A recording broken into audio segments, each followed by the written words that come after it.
Kamora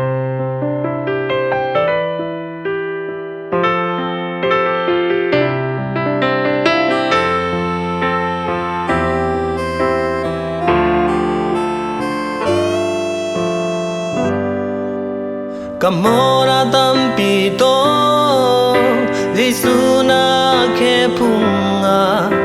Kapkomin mo mai na kongena Kamora tampite mo mai na nong piamo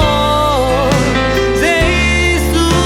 kay leo nong inahi Gisu hong itpe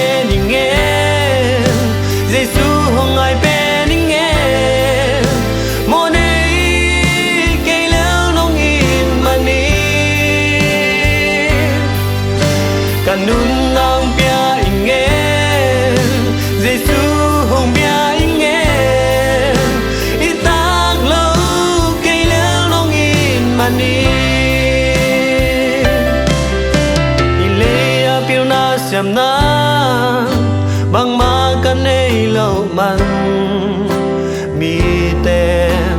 kay hong tai sa ni Kay it pente ngon kay hong nu sia dong mo Giêsu nang kay dong pom lahi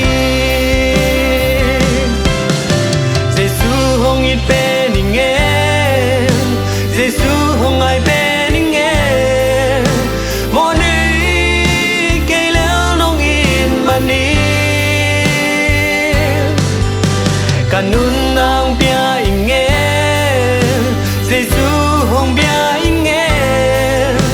Itag lâu kay leo nong in mani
Kanun ang pia ingen